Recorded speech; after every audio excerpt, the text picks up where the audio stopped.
Hey guys, Poro here, and welcome back to the weekly global power rankings. This one will be a little bit of a speed run because I woke up at like 9 p.m. and I'm extremely tired and I need to go to bed. In fact, I have not seen the final game, Vitality versus Fnatic.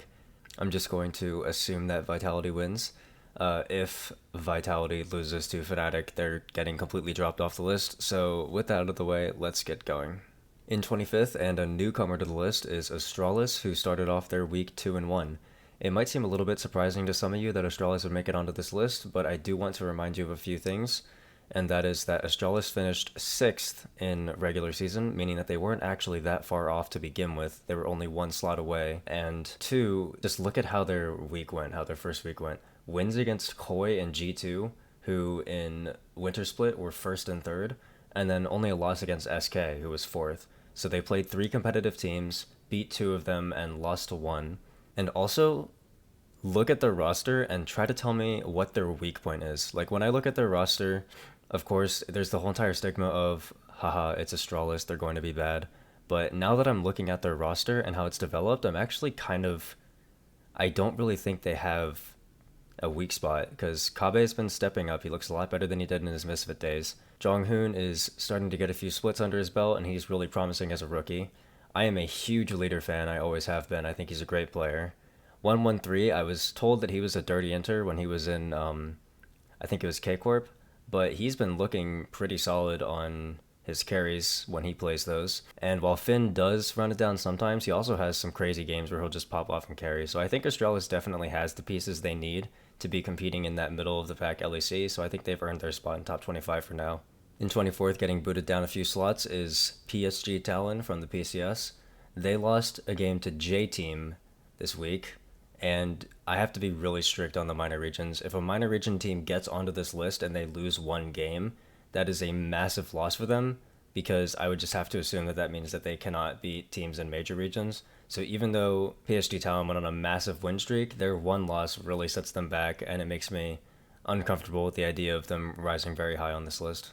In 23rd is the Mad Lions, and their record tells one story, but if you look at their strength of schedule, they played against BDS and Vitality, who are both strong teams, and they beat Koi, who is also a strong team. So they have one strong win and 2 not very bad losses, so it doesn't actually look that bad. However, they are still 1-2, so I had to dock them down a bunch of spots.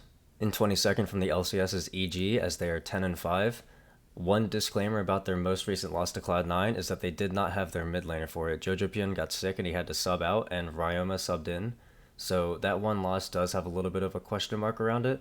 But for now, they did lose a game, and then so their spot doesn't really change all that much.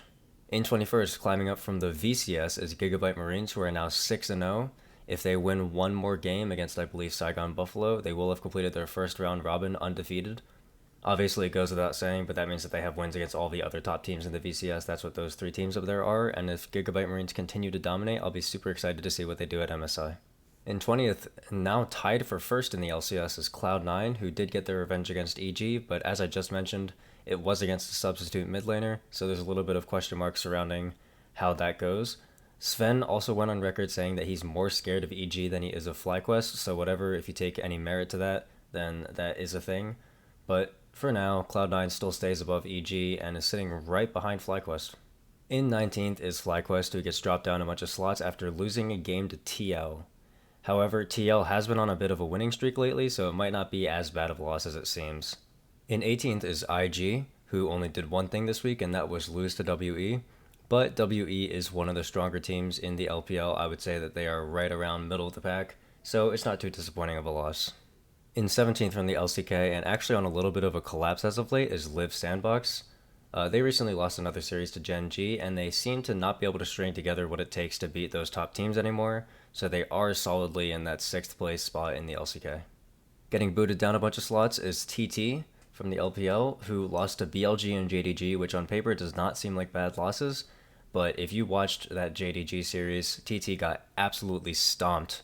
It did not look pretty at all, and I think that TT has very much defined themselves as a middle-of-the-pack team that cannot compete with the stronger teams. Even the 2 big teams that they beat, IG and Weibo Gaming, have both faced little hiccups along the way that make them not as strong wins as they once were. In 15th from the LEC is Vitality. They went 3-0 in the Super Week, but the only strong match they actually played was against Mad Lions. As such, they're sitting below who I have in 14th, which is SK, also 3-0, who had a little bit of a stronger schedule getting wins against BDS and Astralis. It's also important to mention that SK finished 4th in regular season of Winter, Vitality finished 5th, so SK was above Vitality to begin with, which means that until SK lose a game, Vitality cannot actually pass SK on my list.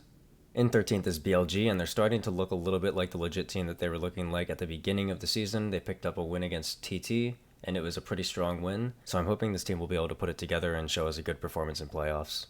In 12th, getting bumped down a lot of spots, is G2 with a loss to Astralis. They did pick up 2 wins though, so that's great and all, but they do have that loss, so they cannot be in the top 10 anymore.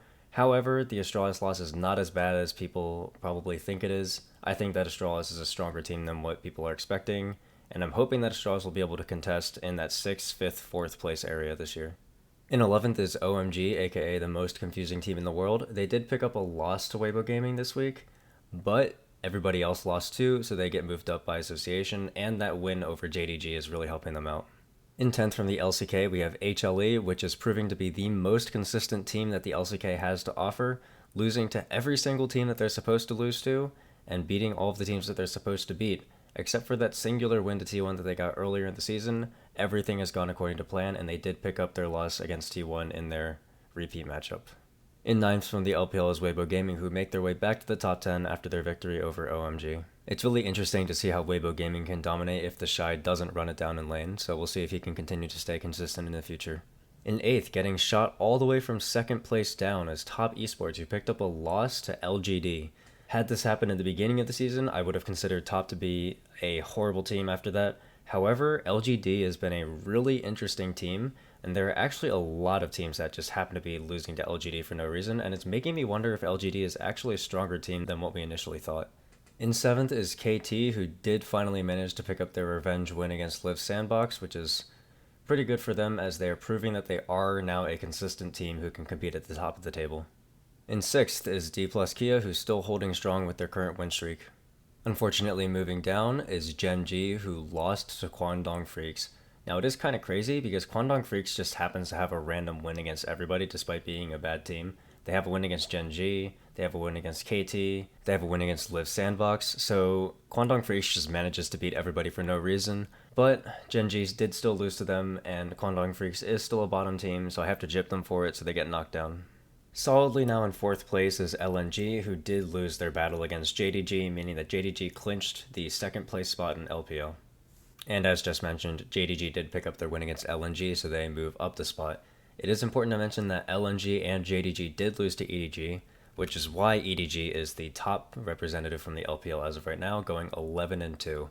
And based on their strength of schedule, they have games like TT and OMG left, but apart from those two, they should have smooth sailing to a 14-2 finish. And of course, in number 1, nothing has changed. We have T1, 15-1, picked up their revenge win against Hanwha Life, meaning they have now beaten every team in the LCK. As always, here's the list of the top 25, as well as the bubble teams on the right. RNG and WE are from the LPL. They look strong against some teams, and they look really bad against other teams, but overall, they seem to be fine sitting in the middle of the LPL.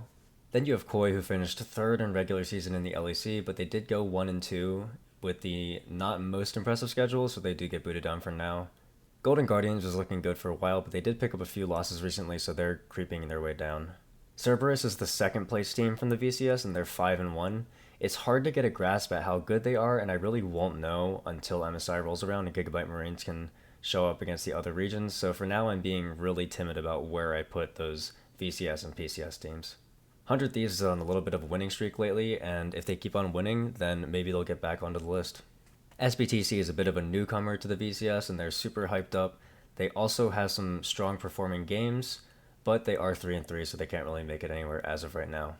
I still have high hopes for BDS, and I hope that they'll be able to make playoffs, and they are 2-1, so it's a good start for them, and I'm hoping they can get back onto that top 25.